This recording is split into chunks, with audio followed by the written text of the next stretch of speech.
Setelah seluruh bangsa itu selesai menyeberangi sungai Yordan, berfirmanlah Tuhan kepada Yosua, demikian. Pilihlah dari bangsa itu 12 orang, seorang dari tiap-tiap suku, dan perintahkanlah kepada mereka demikian. Angkatlah 12 batu dari sini, dari tengah-tengah sungai Yordan ini, dari tempat berjejak kaki para imam itu. Bawalah semuanya itu ke seberang, dan letakkanlah di tempat kamu akan bermalam nanti malam. Lalu Yosua memanggil ke-12 orang yang ditetapkannya dari orang Israel itu, seorang dari tiap-tiap suku. Dan Yosua berkata kepada mereka, menyeberanglah di depan tabut Tuhan Allahmu ke tengah-tengah sungai Yordan, dan angkatlah masing-masing sebuah batu ke atas bahumu, menurut bilangan suku orang Israel, supaya ini menjadi tanda di tengah-tengah kamu. Jika anak-anakmu bertanya di kemudian hari, apakah artinya batu-batu ini bagi kamu? Maka haruslah kamu katakan kepada mereka bahwa air sungai Yordan terputus di depan tabut perjanjian Tuhan. Ketika tabut itu menyeberangi sungai Yordan, air sungai Yordan itu terputus. Sebab itu, batu-batu ini akan menjadi tanda peringatan bagi orang Israel untuk selama-lamanya. Maka orang Israel itu melakukan seperti yang diperintahkan Yosua. Mereka mengangkat 12 batu dari tengah-tengah sungai Yordan, seperti yang difirmankan Tuhan kepada Yosua, menurut jumlah suku Israel. Semuanya itu dibawa merekalah ke seberang, ke tempat bermalam, dan diletakkan di situ. Pula Yosua menegakkan 12 batu di tengah-tengah sungai Yordan itu, di tempat bekas berjejak kaki para imam pengangkat tabut perjanjian itu. Batu-batu itu masih ada di sana sampai sekarang. Para imam pengangkat tabut itu tinggal berdiri di tengah-tengah sungai Yordan, sampai selesai dilakukan segala yang diperintahkan Tuhan kepada Yosua untuk disampaikan kepada bangsa itu, sesuai dengan segala yang diperintahkan Musa kepada Yosua.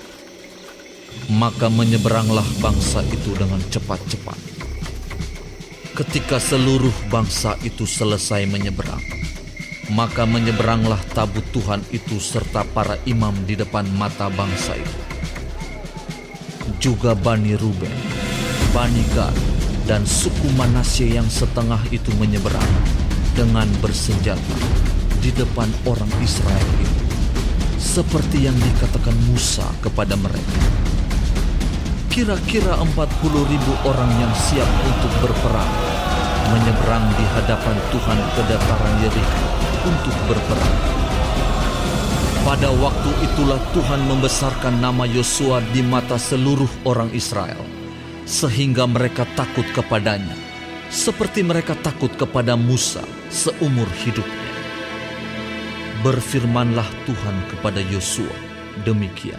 Perintahkanlah para imam pengangkat tabut hukum Allah itu, supaya naik dari sungai Yordan.